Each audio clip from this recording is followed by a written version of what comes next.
हिंदुस्तान के भावी जिलाधिकारियों को सुप्रभात।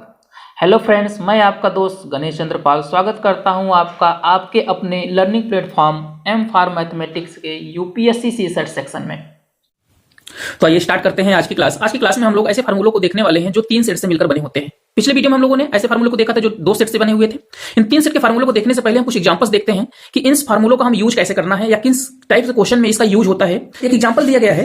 एग्जांपल में कहा जा रहा है, in a survey of 60 peoples it was found 25 people read newspaper A, 26 read newspaper B, 26 read newspaper C, 9 read newspaper A and C, 11 read both A and B, 8 read both B and C and 3 read all 3 newspapers. और question हमसे पूछा जा रहा है the number of people who read at least one of the newspaper. पहले तो question समझते हैं कि क्या क्या चीजें हमें दी गई हैं। तो यहां हमने देखा 25 पीपल रीड न्यूज़पेपर ए, तो हमने उसे क्या मान लिया, उसे मान लिया कि सेट ए है। तो ये देखिए कितने लोग पढ़ रहे हैं, 25। और ऐसे ही बी न्यूज़पेपर कितने लोग पढ़ रहे हैं, 26, ये हमारा एनबी हो गया। न्यूज़पेपर सी कितने लोग पढ़ रहे हैं, 26, ये एनसी हो गया। ऐसे ही हमसे कहा जा रहा है 9 लोग ऐसे हैं जो न्यूज़पेपर ए और सी दोनों पढ़ते हैं। तो देखिए एन टाइप सी, मतलब कि दोनों का मतलब है कि दोनों पढ़ते हैं, दोनों कॉमन है। ऐसे ही 11 लोग ए एंड बी न्यूज़पेपर पढ़ते हैं और 8 लोग ऐसे हैं जो बी और सी न्यूज़पेपर पढ़ते हैं। इसके अलावा 3 लोग ऐसे भी हैं जो ए बी सी तीनों न्यूज़पेपर पढ़ते हैं।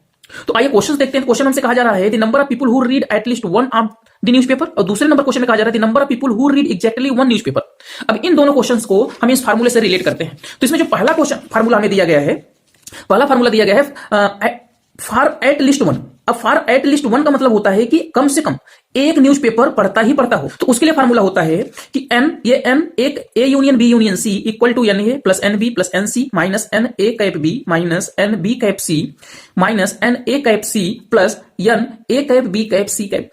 क्लियर है? अब क्या करते हैं, अब अगर हम यहां सारी वैल्यू पुट करते हैं तो ये देखिए, अगर हम कैलकुलेशन करें कि number of people who read at least one newspaper, तो हम क्या करते हैं, सारी वैल्यू यहां पे पुट करते हैं।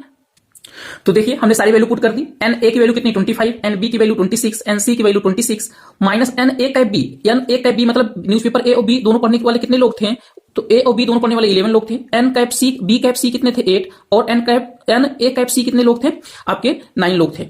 ठीक है, अब क्या करते हैं, अभी सारी वैल्यू पुट करते हैं हम। और N A cap B cap C की वैल्यू कितनी थी, 3, इनको हमने सॉल्व किया, कितना आया 52। इसका मतलब कि 52 लोग ऐसे हैं जो एटलीस्ट वन न्यूज़पेपर पढ़ते हैं। एटलीस्ट वन न्यूज़पेपर का मतलब है कि कम से कम वो एक न्यूज़पेपर पढ़ते ही पढ़ते हैं।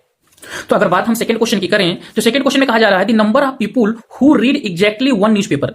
The number of people who read exactly one newspaper का मतलब है कि ऐसे व्यक्तियों की संख्या जो केवल और केवल एक ही न्यूज़पेपर पढ़ते हैं, एक से ज्यादा न्यूज़पेपर नहीं पढ़ते, चाहे वो ए पढ़ेंगे, चाहे बी पढ़ेंगे, चाहे सी पढ़ेंगे, कोई एक ही न्यूज़पेपर पढ़ेंगे। तो इसके लिए फार्मूला हमारा होता है N A plus N B plus N C minus 2 into N A cap B minus 2 into N B cap C minus 2 into N A cap C plus 3 into N A cap B cap C. सारी value put कर देते हैं। Put करने के बाद हमने solve किया और कितना आया, 30। तो 30 आने का मतलब यह है कि 30 ऐसे व्यक्ति हैं, 30 ऐसे व्यक्ति हैं जो सिर्फ और सिर्फ एक न्यूज़पेपर पढ़ते हैं। तो इस तरीके से हमने देखा कि जो जिस फार्मूले के विषय में हम बात करना चाहते थे, एग्जांपल से समझने में ज्यादा आसानी हुई हमें कि अगर हमसे कहा जा रहा है किसी क्वेश्चन में कि एटलीस्ट वन, तो उसके लिए फार्मूला ये रहेगा, और अगर कहा जा रहा है एग्जैक्टली वन, तो इसके लिए फार्मूला ये रहेगा। अगर हम वेन डायग्राम की बात करें तो वेन डायग्राम आपके सामने है। ए सेट है, ए है, ये बी है, ये सी है, ये डी भाग है जो रिप्रेजेंट करता है ए बी में कॉमन है, ई रिप्रेजेंट करता है ए सी में कॉमन है, एफ रिप्रेजेंट करता है बी सी में कॉमन है, और ये जो जी पार्ट है ये रिप्रेजेंट करता है जो कि ए बी सी तीनों का कॉमन है। अगर हम बात करें, ये देखिए ए कैप सी की बात किया तो क्या आया, ई आया। ए कैप बी की बात किया तो क्या आया, डी आया। और ऐसे ही अगर बी कैप सी की बात किया तो क्या आया, एफ आया। और ए कैप बी कैप सी की वैल्यू कितनी है, जी। ये देखिए ये वाला पार्ट में तीनों सेक्शन है, तीनों सर्कल्स इसमें इन्वॉल्व है। तो आने वाले वीडियो में हम इससे रिलेटेड और भी एग्जांपल्स देखेंगे जो हमारे एग्जाम पॉइंट ऑफ व्यू से बहुत इंपॉर्टेंट रहेगा। आज की क्लास में बस इतना ही। जय हिंद।